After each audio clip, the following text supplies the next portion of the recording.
우리는 지난주에 그 10명의 사마리아 나병 환자들이 고침받은 사건을 보았습니다. 자, 10명이 고침받았는데 돌아온 사람은 한 명밖에 없었죠. 그런데 그 사람이 사마리아 사람이었어요. 누가가 왜 굳이 이 기록을 해 놓았는지 우리는 그 의도를 보아야 됩니다. 돌아온 사마리아 그 한 사람이 바로 예배자의 모습이고 하나님께 영광 돌리는 감사하는 자의 모습이다라는 것을 누가는 드러내고 있는 것이죠. 자, 그런데 이때 이 모든 상황을 지켜보고 있었던 바리새인들이 예수님께 질문을 하나 했습니다. 우리가 지난주에 사실 이 부분은 제가 나누지 않고 말씀을 마쳤는데 오늘 본문하고 연관이 있기 때문에 제가 오늘 나누려고 떼놓았었던 건데요. 우리 누가복음 17장 20절에서 21절 말씀 같이 한번 읽겠습니다. 시작. 바리새인들이 하나님의 나라가 어느 때에 임하니까 묻거늘 예수께서 대답하여 이르시되 하나님의 나라는 볼 수 있게 임하는 것이 아니요 또 여기 있다 저기 있다고도 못하리니 하나님의 나라는 너희 안에 있느니라. 자, 바리새인들이 지금 예수님께 하나님의 나라가 언제 어느 때에 임할 것이냐 시기를 물어보죠. 왜 물어봤을까요? 예수님이 지금 말씀으로만 나병을 고치시는 것을 보니까 그의 신적 능력에 대한 궁금함이 생긴 거예요. 그리고 이 바리새인들은 예수님이 하나님의 나라를 도래시킬 메시아가 아닐까라는 마음도 혹 안에 갖고 있었던 것 같습니다. 그러니까 시기를 물어보는 거예요. 당신 언제 그 일을 할 겁니까? 당신 언제 그 일을 이룰 겁니까? 이렇게 물어보는 거죠. 그런데 여기서 우리는 중요한 두 가지를 좀 살펴봐야 되는데 바리새인들이 말하고 있는 질문하고 있는 하나님의 나라의 개념과 예수님이 대답하고 계시는 하나님 나라의 개념이 서로 달랐다는 거예요. 바리새인들이 질문하는 하나님 나라의 개념은 무엇입니까? 이 땅의 제국이에요. 힘있고 부강하고 강력한 나라, 다윗의 때와 같은 주변 나라들이 결코 함부로 할 수 없는 힘과 권세를 가진 나라, 그 나라 언제 이룰 것입니까? 라고 질문했던 거죠. 그런데 예수님이 말씀하시는 하나님의 나라는 무엇입니까? 그 하나님의 나라는 하나님의 통치와 하나님의 주권을 믿고 순종하는 예배하는 사람들이 모인 곳, 그곳에 이미 하나님의 나라가 있다라고 말씀을 하고 계신 것입니다. 하나님의 나라의 개념이 다르죠. 그리고 그들은 시기를 물어봤는데 예수님은 위치를 말씀하세요.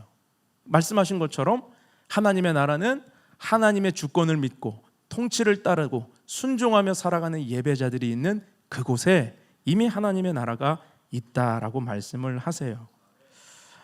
여러분, 하나님의 나라는 볼 수 있게 임하지 않습니다. 여기 있다 저기 있다고도 못한다고 말씀하셨습니다. 왜냐하면 세상의 힘의 논리로 있는 제국이 아니라 하나님의 통치를 따르는 믿음 안에 있기 때문에, 그래서 하나님의 나라는 이미 너희 안에 있느니라. 근데 이 말씀이 전통적으로 사실 한국교회에 많은 오해를 일으켰습니다. 왜냐하면 하나님의 나라가 너희 안에 있느니라, 그 지금 너희가 누구예요? 예수님이 지칭하는 너희가 바리새인들이잖아요. 그러면 바리새인들의 마음 안에 하나님의 나라가 있다는 뜻이 되는데 그건 맞지 않는 거죠. 왜냐하면 그들은 하나님의 바른 뜻을 모르고 예수님을 지금 거부하고 있는 사람들인데 어떻게 그들 안에 하나님의 나라가 있는 것입니까? 이것은 말이 안 되는 말이에요. 그래서 이것을 우리가 다르게 봐야 되는데, 오해를 풀려면 너희 안에라고 하는 말을 잘 생각해야 됩니다. 자, 지금 예수님은 어떤 상황이에요? 예수님과 제자들과 그리고 병고침을 받고 돌아왔던 사마리아 사람이 있는 지금 그 상황 속에 예수님의 무리를 누가 둘러싸고 있어요? 바리새인들이 둘러싸고 있잖아요.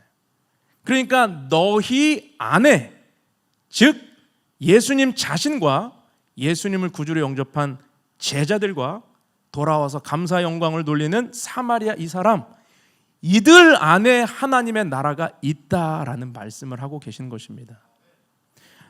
우리 신앙생활 안에서 때로 저도 여러 번 만나보긴 하는데 믿음을 떠나 있는 분들이 있죠. 종종 예수를 떠나 있고 믿음을 떠나 있고 교회를 떠나 있는 분들. 근데 다시 그들에게 믿음을 이야기하고 전도를 하려 하고 교회 가자고 그러려고 하면 이게 아는 게 병이라고 그들이 뭐라고 그러냐면 나한테 그런 말 하지 마세요. 내 안에 하나님이 계세요. 그리고 더 어떤 사람은요, 오늘 이 말씀 가지고 하나님의 나라는 너희 안에 있느니라 그랬다고, 그러면서 자기 안에 하나님의 나라가 있다고, 하나님이 계시다고 이렇게 얘기하는 사람들이 종종 있습니다. 여러분 혹시 만나보셨습니까? 근데 그거 틀린 말이에요. 그들 안에는 하나님의 나라가 없어요. 하나님의 나라는 지금 하나님의 통치를 따르는 자 안에 있는 것입니다. 하나님의 주권을 믿고 살아가는 자 안에 있는 것입니다. 하나님 나라의 확장은 하나님을 알지 못하는 이들에게 복음을 전해서 그도 하나님을 따르게 하는 것이 하나님의 나라의 확장이에요. 우리가 아울리치를 갔다 오면서 많은 분들이 그런 이야기를 해요. 일상으로 돌아가고 싶지 않다. 아울리치가 너무 짧다. 왜 그러죠? 하나님의 통치 아래에 있었던 그 시간이 너무 행복한 시간이었던 거예요. 그런데 일상으로 돌아오면 무슨 일이 벌어져요? 하나님의 나라를 자꾸만 빼앗기잖아요. 하나님의 뜻을 따르지 못하게, 하나님께 관심 두지 못하게, 바쁨과 분주함과 우리의 일이 우리의 마음과 우리의 생각과 믿음을 자꾸 빼앗아가. 그게 하나님의 나라를 빼앗기는 것이죠. 그러나 여러분, 우리는 하나님의 나라, 즉 예수 그리스도께서 우리 인생의 주인이고 내 삶의 주권자이심을 믿음으로 그 관계 안에서 하나님을 예배하고 감사 영광 돌리는 그 하나님 나라에 살아가는 복된 백성들이 될 수 있기를 주님의 이름으로 축원합니다. 우리 가정과 일터와 교회 안에 날마다 하나님의 나라가 확장되어 갈 수 있기를 주님의 이름으로 축원합니다. 자, 예수님은 이제 이 말씀을 하시고 본격적으로 오늘 제자들에게 중요한 말씀을 이어가십니다. 그런데 이것은 무슨 말씀을 이어가시냐면 오늘 본문 말씀인데요, 현재적인 하나님의 나라에서 미래적인 하나님의 나라에 대한 교훈을 하세요. 그게 무엇입니까? 인자의 날, 마지막 때, 종말에 대한 말씀으로 제자들을 교훈하십니다. 왜냐하면 제자들도 바리새인들처럼 언제 그날이 올지, 언제 그 나라가 임할지 시기가 궁금했기 때문이죠. 오늘 본문으로 한번 들어가 볼까요? 22절에서 25절 말씀 한 절씩 읽겠습니다. 또 제자들에게 이르시되 때가 이르리니 너희가 인자의 날 하루를 보고자 하되 보지 못하리라. 23절 사람이 너희에게 말하되 보라 저기 있다, 보라 여기 있다 하리라. 그러나 너희는 가지도 말고 따르지도 말라. 번개가 하늘 아래 이쪽에서 번쩍이어 하늘 아래 저쪽까지 비침같이 인자도 자기 날에 그러하리라. 그러나 그가 먼저 많은 고난을 받으며 이 세대에게 버림받아야 할지니라. 자, 지금 이 말씀 안에 인자의 날, 마지막 때, 종말에 대한 설명이 다 들어 있습니다. 우선 제자들은 인자의 날 하루를 보려 해도 보지 못할 것이다 라고 말씀을 하시는 거예요. 왜냐하면 아직 예수님은 초림이기 때문이에요. 구약 백성들은 예수님이 2번 오셔야 된다라고 하는 사실을 몰랐습니다. 그러니까 메시아가 2번 와야 된다, 그래야 하나님의 나라가 완성된다라고 하는 것을 몰랐어요. 그러니까 제자들도 몰랐겠죠. 근데 지금 예수님은 이 말씀을 하실 때 초림 중이시거든요. 그러니까 너희가 인자의 날을 하루라도 보려고 해도 볼 수 없을 것이다 라고 말씀하시는 거예요. 그래서 속지 말라는 것입니다. 여기 있다 저기 있다 거짓 선지자들이 속여도 따라가지 말라는 것입니다. 왜요? 예수께서는 2번째 오실 때는 은밀하게 오지 않으시니까, 빛과 번개처럼 번쩍이며 세계 모든 사람들이 알 수 있게 오시니까 속지 말라라고 말씀하셨습니다. 그리고 25절에 보니까 이게 중요한 것인데, 지금 인자는, 예수님은 먼저 뭘 당해야 된다고요? 고난을 받아야 되고 이 세대에게 버림을 받아야 된다 말씀을 하시죠. 그래서 예수님이 십자가의 고난이 먼저다라고 하는 것을 말씀하세요. 예수님은 십자가를 지기 위해 지금 예루살렘으로 가는 중이십니다. 우리는 여기서 하나님 나라에 대한 중요한 메시지를 기억해야 돼요. 여러분, 하나님의 나라는 예수님의 초림으로 인하여 이미 이 땅 가운데 실현되었습니다.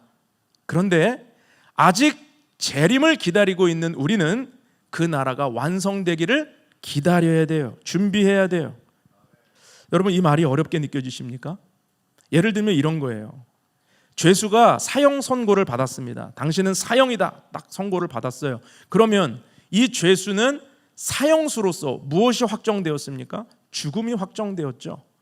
그런데 형 집행 전까지는 그 죽음을 기다리는 사람일 뿐이에요.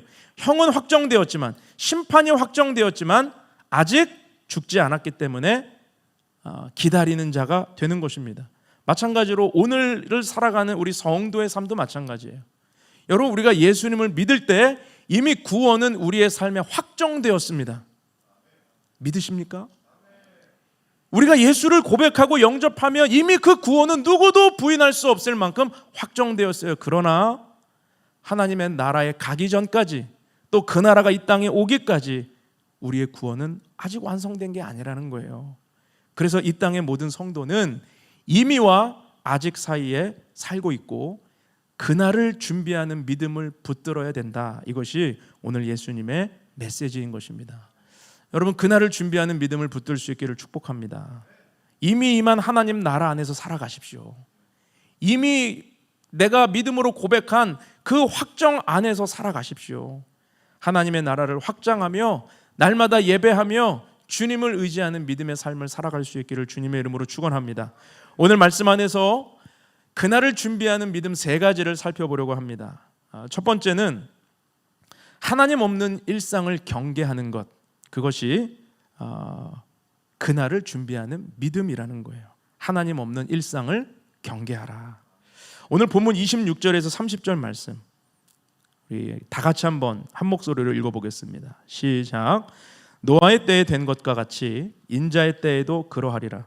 노아가 방주에 들어가던 날까지 사람들이 먹고 마시고 장가들고 시집가더니 홍수가 나서 그들을 다 멸망시켰으며, 또 롯의 때와 같으리니 사람들이 먹고 마시고 사고 팔고 심고 집을 짓더니 롯이 소돔에서 나가던 날에 하늘로부터 유황 비오듯 하여 그들을 멸망시켰느니라.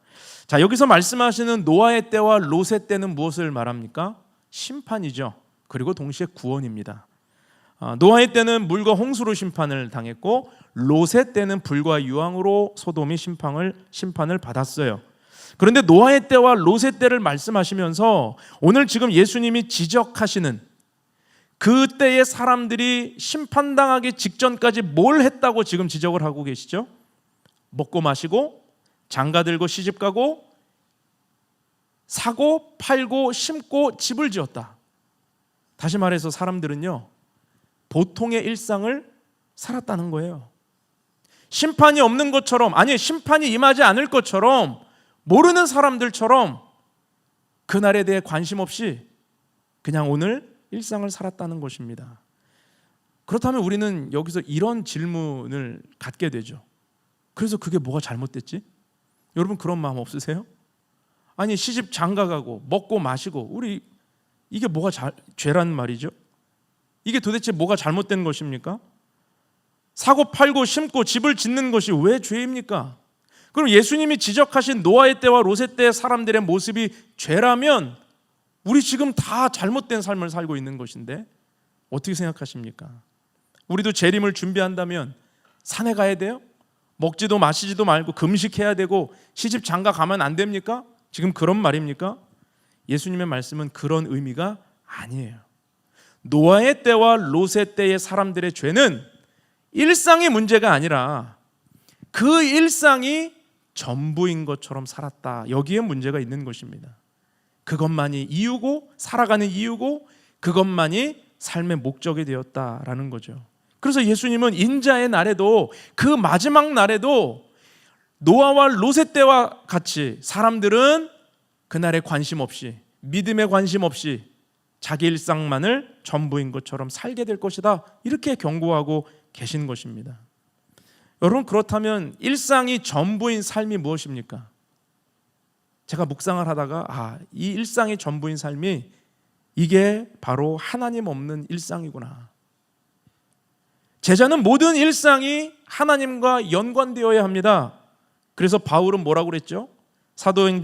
고린도전서 10장 31절에서 그런즉 너희가 먹든지 마시든지 무엇을 하든지 다 하나님의 영광을 위하여 하라 그랬어요.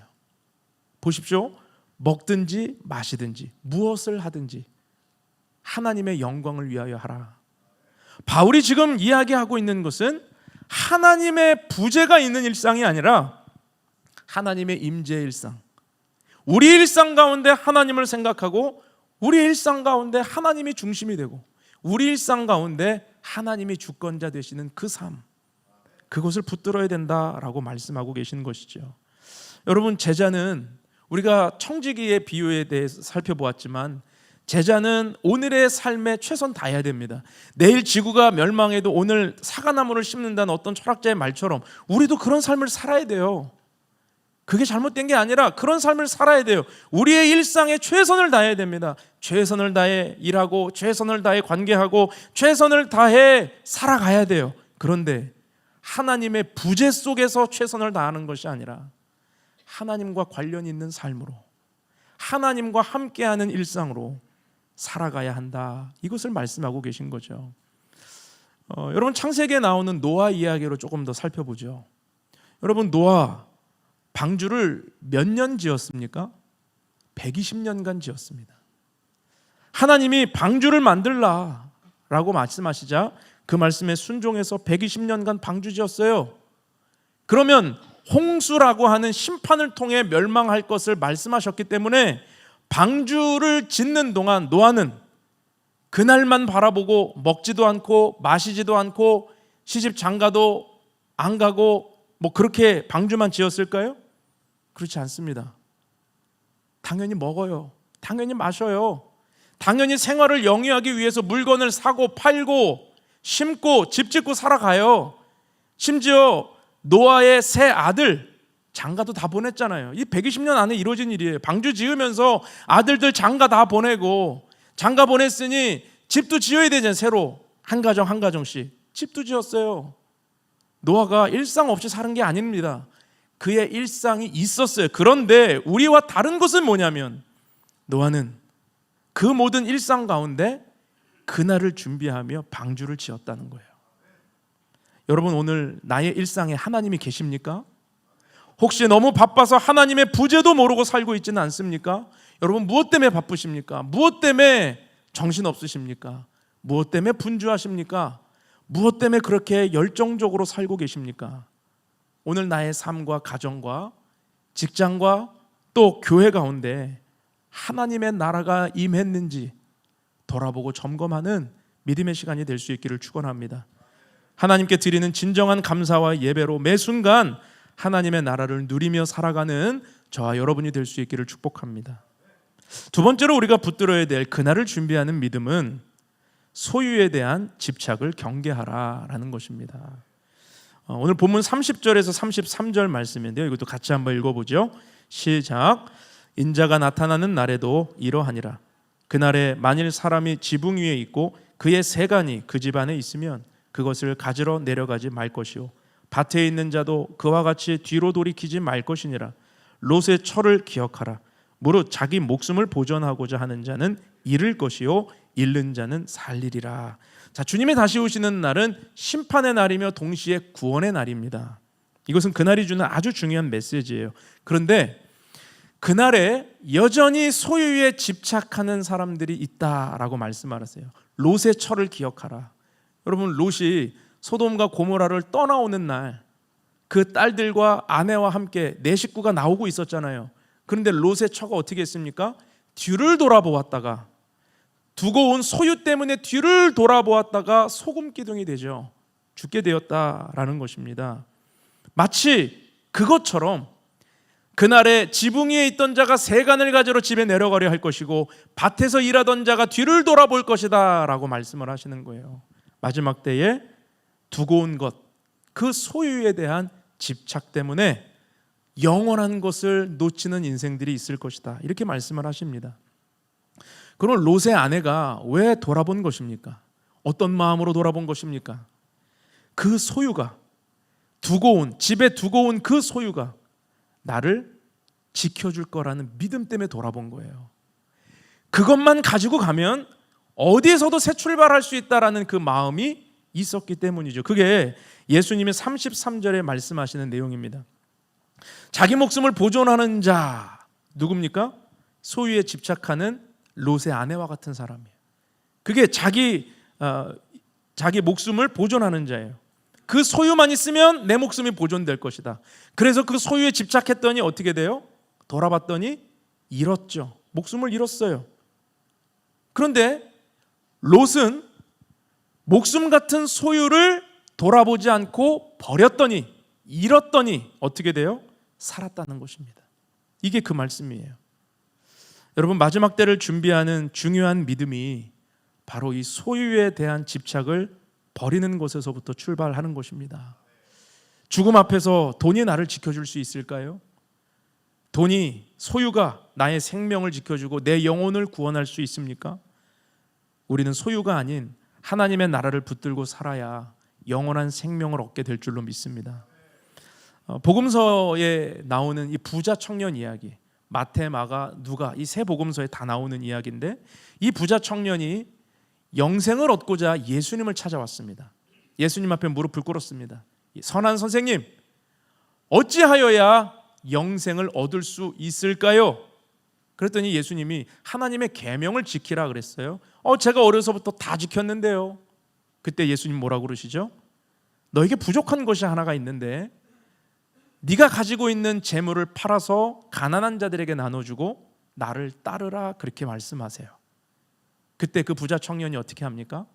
심히 근심하며 그냥 돌아갔다라고 말하고 있습니다. 여러분, 이것은 무엇을 보여줘요? 롯의 아내와 같은 마음이에요. 영원히 살고자 하는 자가 뭐 어떻게 하여야 영생을 얻을 수 있습니까? 라고 하나 예수님 찾아왔던 자가 그 방법을 알려주시니까 소유에 대한 집착 때문에 오히려 영생을 포기하는 자리로 나아가게 되었다는 거죠. 여러분, 그런데 이것이 비단 롯의 아내와 부자 청년만의 이야기일까요? 저와 여러분은 어떻습니까? 우리는 그날에 소유에 대한 집착을 버리고 주님만 따를 준비가 되어 있습니까? 목사님, 지금은 아닌데 그날엔 될 거예요. 여러분, 그런 건 없습니다. 지금 안 되면 그날도 안 돼요. 준비라는 것은 언제 그날이 오더라도 내가 돌아보지 않고 집착하지 않고 하나님만 선택할 수 있는 믿음을 오늘 준비하는 것입니다. 언제라도 그날이 오면 망설임 없이 돌아보지 않을 수 있도록 지금 훈련하는 것입니다. 오늘 소유에 대한 집착을 경계해야 되는 이유가 바로 이것입니다. 그날에 뒤돌아보지 않기 위해서, 그날에 하나님만 바라보기 위해서, 그날에 우리가 집착하던 모든 것들을 두고 하나님 선택하기 위해서 오늘 우리는 이 집착에 대해서 경계해야 되는 것이죠. 여러분, 소유에 집착하지 않으려면 어떻게 해야 될까요? 간단합니다. 잘 쓰면 됩니다. 잘 베풀면 돼요. 잘 나누면 돼요. 흘려보내면 돼요. 재물이 내 안에서 썩어서 고여서 썩지 않게 흐르는 삶을 살아가면 됩니다. 축복의 파이프라인이 되면 돼요. 하나님이 이 통로를 통하여서 재물이 흘러가게끔, 그러면 우리는 소유에 집착하지 않고 그날을 준비하는 믿음을 갖게 될 것입니다. 여러분, 나의 소유가 하나님이 필요로 하시는 곳을 따라 열방까지 흘러갈 수 있기를 주님의 이름으로 축원합니다. 그리고 주님이 그날을 준비하라 말씀하실 때 오늘 내 삶에서 바로 이 일들이 일어날 수 있기를 축원합니다. 마지막으로 우리가 붙들 그날을 준비하는 믿음은 세상과 구별된 믿음으로 살라라는 것입니다. 우리 34절에서 35절 말씀 다 같이 한번 읽어볼게요. 시작.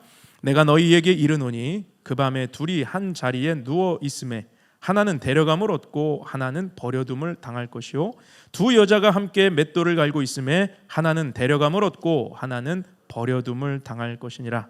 자, 그날에는 함께 잠을 자던 부부에게 다른 일이 일어납니다. 한 명은 데려가고 한 명은 버려두고, 함께 맷돌을 돌리던 여인들, 함께 일하던 동료 사이에서도 다른 일이 벌어져요. 한 명은 데려가고 한 명은 버려두고. 여러분, 이것은 무엇을 말하죠?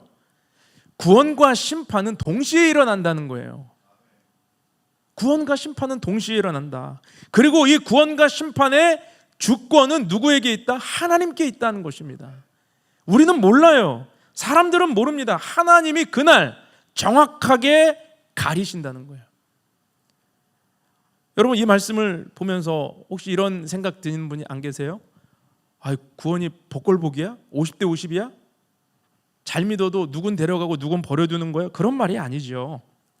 오늘 예수님께서 말씀하시는 이 말씀의 핵심은 하나님은 세상과 구별된 믿음으로 살아가는 자를 데려가시고 세상과 벗하며 살아갔던 자는 버려두신다는 뜻입니다. 얼마나 무시무시한 말이에요. 그런데 함께 눕고 자니까 지금은 몰라요. 함께 일하니까 지금은 몰라요. 드러나지 않아요. 사람은 얼마든지 포장할 수 있기 때문에, 그럴듯하게 살아갈 수 있기 때문에 지금은 모른다는 것입니다. 그러나 그날은 주님은 아신다. 주님은 반드시 드러내실 것이다. 바리새인들을 보십시오. 누가 그들이 버려둠을 당하는 사람들이라고 생각하겠습니까? 그들만큼 율법을 지키는 자가 있습니까? 그들만큼 목숨 걸고 하나님 말씀을 따르려고 하는 자들이 있었습니까? 겉으로 완벽한 신앙인이죠. 그런데 예수님이 오셔서 바리새인들의 마음을 어떻게 말씀하시죠? 외식하는 자요, 독사의 자식아, 또 돈을 사랑하는 마음이 그들 안에 있었다, 이렇게 책망을 하시잖아요. 예수님이 오셔서 지적하기 전까지 사람들은 몰랐습니다. 사람들은 알지 못했습니다. 그들의 종교심이, 그들의 행위가 다 옳은 줄 알았습니다. 사람들은 모른다는 거예요. 여러분, 그런데 그날에 우리 하나님은 속지 않으십니다. 정확하게 골라내세요. 알곡과 가라지가 섞여 있어서 사람들은 모르지만 하나님은 알곡은 곶간에 가라지는 풀무불에 던지신다. 이것이 오늘 말씀의 핵심이에요. 여러분, 그렇다면 세상과 구별된 믿음은 무엇입니까? 세상과 구별된 믿음은 무엇입니까? 세상과 하나님 사이에서 머뭇거리지 않는 믿음, 하나님을 선택하는 믿음, 더 구체적으로 이야기하면 회색지대에 있지 않는 믿음, 분명한 믿음.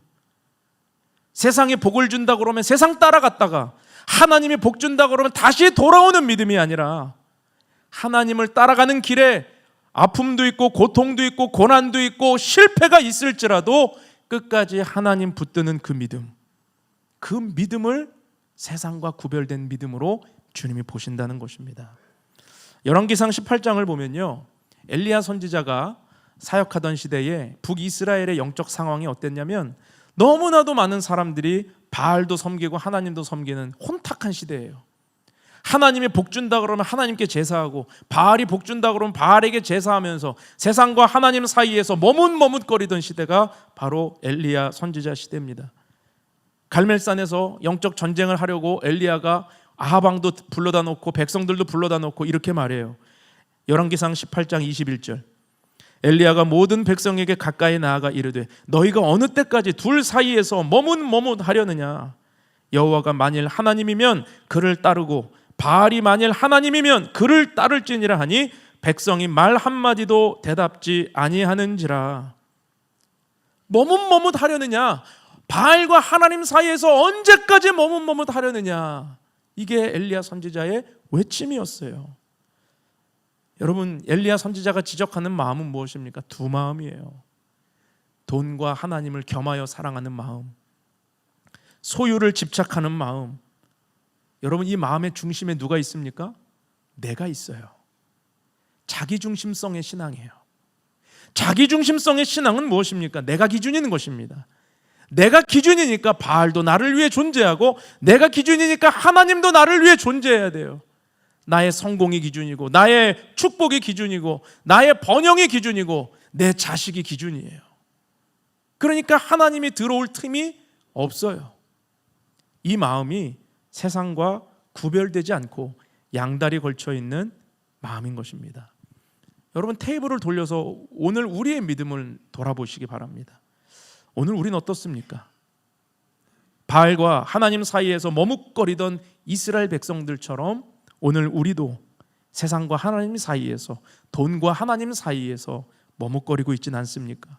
양다리 걸친 모습은 아닙니까? 하나님을 선택하고 말씀을 선택해야 되는데 나를 기준으로 세상과 바알도 선택하고 있지는 않습니까? 겉으로는 얼마든지 포장할 수 있습니다. 겉으로는 얼마든지 믿음 좋은 척 할 수 있습니다. 지금 우리는 아무도 모릅니다. 그러나 그날에 드러날 거예요. 그날에 가려질 거예요. 그날에 구별될 거예요. 그날에 골라질 거예요. 누가 알곡이고 누가 가라지인지 지금 모릅니다. 우리는 모릅니다. 그러나 그날에 한 명은 데려감을 당하고 한 명은 버려둠을 당하게 될 것입니다. 마태복음 13장 29절에서 30절 말씀, 주인이 이르되 가만두라, 가라지를 뽑다가 곡식까지 뽑을까 염려하노라. 둘 다 추수 때까지 함께 자라게 두라. 추수 때에 내가 추수꾼들에게 말하기를 가라지는 먼저 거두어 불사르게 단으로 묶고 곡식은 모아 내 곳간에 넣으라 하리라. 사랑하는 성도 여러분, 세상과 구별된 믿음을 붙들 수 있기를 주님의 이름으로 축원합니다. 그날에 우리 모두 데려감을 받는 은혜의 자리에 설 수 있기를 바랍니다.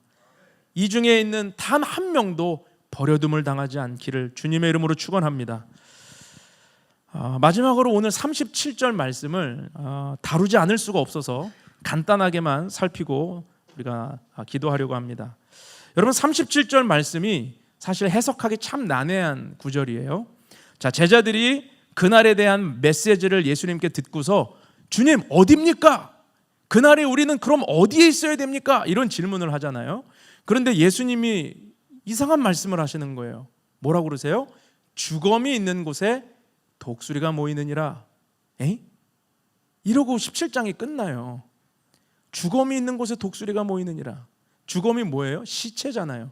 당연히 시체 있는 곳에 독수리가 그 고기 뜯어 먹으려고 오겠죠. 그런데 이것은 영어 성경 그리고 헬라어 성경과 한국어 성경의 해석의 차이가 좀 있습니다. 우리말 성경은 독수리를 부정적인 존재로 보기 때문에 독수리가 모인다면 시체로 번역한 거예요. 주검으로 번역한 거예요. 근데 영어 성경을 보면 더 바디입니다. 바디예요. 몸이에요. 죽은 시체가 아니라 살아있는 몸을 뜻하는 단어가 쓰여요. 그리고 헬레아 성경을 보면 소마라는 단어가 쓰이는데 이 소마라는 단어도 신약 성경의 전부 몸으로 쓰인 단어입니다. 살아있는 육체로, 몸으로. 그러면 좀 의미가 달라지는 거죠. 몸이 있는 곳에 독수리가 모인다, 이제 이런 의미인 것입니다. 여러분, 그렇다면 이 몸은, 예수님의 말씀하시는 이 바디는 무엇을 뜻하는 것입니까? 바로 예수님 자신의 몸을 뜻하는 거예요. 왜요? 재림의 날은 예수님이 부활체로 이 땅에 오실 것이기 때문에, 부활의 몸으로 이 땅에 오실 것이기 때문에 그 예수님의 몸이 있는 곳에 독수리는 누구예요? 예수님을 구주로 영접하고 예배하는 성도들이 모인다는 것입니다. 그러니까 주님 어디입니까? 우리가 어디에 있어야 됩니까? 라는 질문에 대한 답이죠. 그날에 부활체로 오시는 예수님 앞에 주님을 영접하고 고백하고 예배하는 성도들이 모이게 될 것이다. 그들 가운데 있어야 된다라는 것입니다. 여러분, 그런데 이 몸은 더 확장하면 교회가 그리스도의 몸 아닙니까? 예수 그리스도를 머리로 하고 그 지체된 모임이 교회예요. 예수님의 몸을 우리가 이루고 있어요. 교회는 예수님의 몸인 것입니다. 그렇다면 마지막 때를 준비하는 믿음은 무엇입니까? 모이기에 힘쓰라는 거예요. 예수님의 몸인 교회로 모이기에 힘쓰고, 두세 사람이 내 이름으로 모인 곳에 나도 그들 중에 있느니라 말씀하셨기 때문에 모이기에 힘쓰라. 히브리서 10장 25절에 보면 마지막 때에는 모이기를 패하는 사람들이 늘어갈 텐데 너희들은 그 가르침을 따르지 말라고 그러잖아요. 모이기에 힘쓰는 것. 예수님의 몸인 교회에 모이고 예수님의 몸인 믿는 공동체 안에 모일 때 여러분, 마지막 때를 준비하는 바른 믿음이 되는 것입니다. 사랑하는 성도 여러분, 날마다 모이기에 힘쓰는 은혜가 있기를 축원합니다. 특별히 이번에 아울리치를 갔다 오셨던 분들, 아울리치가 끝났다고 다시 흩어지지 마세요. 우리 금요 찬양 집회 모이세요. 기도하세요. 아울리치가 끝나고 기도를 잃어버리잖아요. 그러면 은혜는 반드시 쏟아버리게 됩니다. 계속 모여서 하나님의 은혜를 쌓아가고 우리의 삶에 말씀을 의지하며 살아가는 믿음이 있을 때 여러분, 그 받은 은혜를 더 크게 이어가게 될 줄로 믿습니다. 말씀을 맺겠습니다. 그날을 준비하는 믿음을 붙들 수 있기를 축원합니다. 세 가지 나누었죠. 하나님 없는 일상을 경계하십시오. 소유에 대한 집착을 경계하십시오. 세상과 구별된 믿음으로 살아가십시오. 모이기에 힘쓰십시오. 주님의 은총이 저와 여러분 또 가정에 귀한 은혜가 함께 하시기를 축원합니다. 기도하겠습니다. 거룩하신 하나님 아버지, 오늘 예수님께서 마지막 때 그날 인자의 날을 말씀하시면서 제자들에게 주신 메시지를 기억합니다. 아버지 하나님, 우리의 삶에 날마다 주님의 은혜가 넘치기를 소망하며 하나님 없는 일상을 경계하게 하여 주옵소서. 소유에 대한 집착을 버리고 세상과 구별된 믿음으로 살아갈 수 있게 하여 주옵소서. 그래서 마지막 그날에 우리 모두가 주님의 데려감을 당하는 천국 백성 되는 하나님 나라에 속하여 살아가는 믿음의 사람들 되게 하여 주시옵소서. 아버지여, 마지막 때에는 모이기를 패하는 자들이 너무나도 많이 생긴다고 했습니다. 모이기에 힘쓰는 자들 되어서 주의 몸된 교회에 나오고 주의 몸된 성전에서 날마다 주의 말씀을 붙들고 살아가는 우리의 믿음이 될 수 있게 도와 주시옵소서. 하나님, 날마다 하나님 나라의 확장을 위하여 살아가는 믿음의 삶이 되게 하여 주옵소서. 오늘 말씀 안에서 하나님을 깊이 만나기를 원하는 분들을 주여 만져주시고 그 안에 믿음을 선물하여 주셔서 하나님의 나라의 그 크신 기쁨과 사랑이 그 가정과 삶 가운데 충만하게 하여 주옵소서. 감사를 드리며 예수님의 이름으로 기도하옵나이다.